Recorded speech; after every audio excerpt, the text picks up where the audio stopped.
Welcome to మా ఇంటి వంటలు. ఈరోజు స్పెషల్ దమ్ బిర్యానీ అండి. చాలా బాగా కుదిరిందండి. ఆర్డర్ వచ్చింది నాకు. 6 కేజీలు బియ్యం, 8 కేజీలు చికెన్ అండి. కరెక్ట్ కొలతలు చెప్పాలని ప్రయత్నిస్తున్నాను. 1 కేజీ సన్ఫ్లవర్ ఆయిల్ పోసుకున్నాను. 1 కేజీ ఉల్లిపాయలు మంచిగా తరుక్కొని వేసుకుంటున్నాను. నేను ఇంత వంట తిప్పలేనండి, ఇంత సెగకి కూడా దగ్గర ఉండలేను. మా వారు నాకు సహాయం చేస్తున్నారు, హెల్ప్.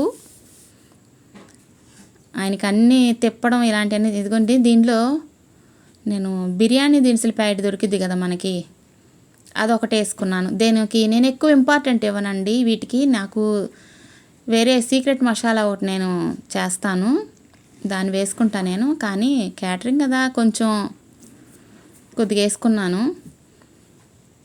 కేజీ అల్లం వెల్లుల్లి పేస్ట్ అండి ఇది. అల్లం మాత్రమే కేజీ, 1/2 కేజీ వెల్లుల్లిపాయలు పేస్ట్ చేసుకొని, మనం ఉల్లిపాయలు మంచిగా వేగిన తర్వాత అల్లం వెల్లుల్లి పేస్టు పచ్చివాసన పోయేంత వరకు వేయించుకుంటే చాలండి. దీనిలో తరిగి పెట్టుకున్నటువంటి పుదీనా, కొత్తిమీర, పెద్ద కట్ట ఒక్కటే వేసాను కొత్తిమీర, 2 కట్టలు అయితే పెద్దవి పుదీనా వేసుకున్నాను. కేజీన్నర దాకా టమాటా వేసానండి. ఇవన్నీ మంచిగా తిప్పుకోవాలి. కష్టమంతా ఈందేనండి. చికెన్ వేసేసుకున్నాను, చక్కగా కడుక్కున్నాము క్లీన్గా. మంచిగా కడిగేసి చికెన్ అంతా దీంట్లో వేసేసుకోవాలండి. మనకి బియ్యానికంటే కూడా చికెన్ ఎక్కువ ఉండాలి దమ్ బిర్యానీలో, అప్పుడే మనకి మంచి టేస్ట్ వస్తుంది. అందుకే నేను ఎప్పుడు బియ్యానికి కొంచెం ఎక్కువే వేసుకుంటామండి మేము. మా ఇంట్లో వంట వాళ్ళు చెప్పిన దానికంటే కూడా మా వాళ్ళు చికెన్ ఎక్కువే తెస్తారు. ఎప్పుడన్నా వంటకి మనకి ఇంట్లో ఫంక్షన్స్కి పెద్ద ఒక 300-400 మందికి వండాల్సినప్పుడు ఇంకా వంట వాళ్ళు పెడతాం కదా, ఉప్పు వేసేసుకుంటున్నాను ఇప్పుడే. సరిపడా ఉప్పు నేను ఇప్పుడే వేసేస్తున్నానండి. ఎందుకంటే ముక్కకు పట్టి బాగా మనం ఎసరు పోసినాక ఎంత ఉంచుకోవాలో అంత ఉంచుకొని మిగతాది వదిలేస్తుంది. ఏమన్నా ఎసట్లో తగ్గిందేమో చూసుకొని కూడా మనం అప్పుడు అడ్జస్ట్ చేసుకోవచ్చు. దీనిలో 1 లీటర్న్నర దాకా నీళ్లు పోసుకున్నాను. ఎందుకంటే ఇది పెద్ద బాయిలర్ అండి, ఫేరెన్స్ అంటారు. నేను నెయ్యి అయితే స్టార్టింగ్లో వేయను, ఎప్పుడు ఇలాగే వేస్తాను. నెయ్యి వేసినాక ముక్క మెత్తబడుతుంది మంచిగా, మంచి ఫ్లేవర్ కదా నెయ్యి. ఇప్పుడు వేసుకుంటా నేను. 1/2 కేజీ నెయ్యి వేసుకున్నానండి. మనం కారం వేసుకున్నాను, 1 గెంటి కారం వేసుకున్నాను. మంచిగా కలుపుకోవాలండి. కష్టమంతా అయిందేనండి, ఎప్పుడు ఏమేయాలో తెలియదు, అంతే. ఎంత వేయాలో తెలియదు, అవి మాత్రమే నేను చెప్తాను. పచ్చిమిర్చి ఒక 300 గ్రాములు వేసుకోండి. మంచిగా కలిపేసుకోవాలి. ఇలా వేసేసుకొని మనం దీనిలో 1 లీటర్న్నర దాకా వాటర్ యాడ్ చేసుకొని ఒక 30 గంట సేపు మనం ఉడికించుకొని, ఆ తర్వాత ముక్క మెత్తపడినాక ఎసరు పోసేసుకోవాలి. దాంట్లో పాలు, పెరుగు వెంటనే వేసేసుకోవాలండి. మర్చిపోకండి, కుర్మా మనకి 30 గంట అయినా ఉడకాలి. ఇది ఫేరెన్స్ కదా, ఫేరెన్స్ చాలా కొంచెం గట్టిగా ఉంటుంది. మంచిగా మెత్తగా ఉడకాలంటే 30 గంట అయినా పట్టిద్ది. కొంచెం పొయ్యి మంట మీడియంలోనే ఉంచి కొంచెం మంట తగ్గించుకొని మనం మంచిగా ఉడకపెట్టాలి. మనకి కుర్మా ఎంత మెత్తగా ఉడికితే మనకి అంత టేస్ట్ వస్తుంది అన్నం. పాలు, పెరుగు కూడా చాలా ముఖ్యమండి.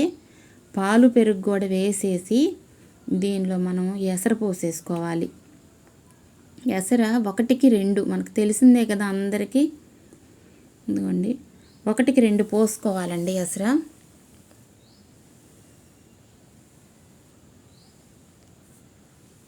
మూత పెట్టుకొని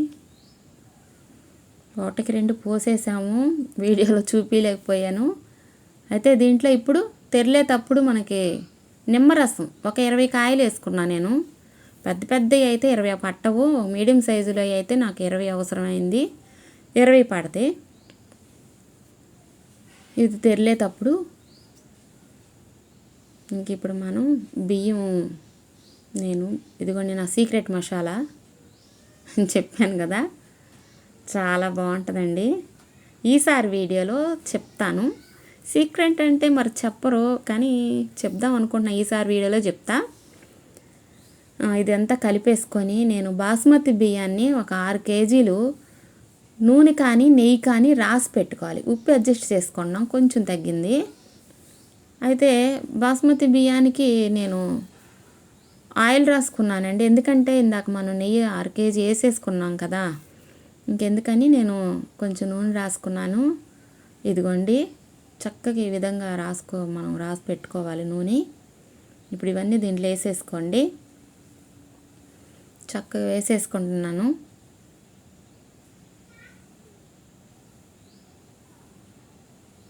ఒకసారి బియ్యం వేసినాక మంచిగా ఇలా కలుపుకొని మనం ఇప్పుడు దీని మీద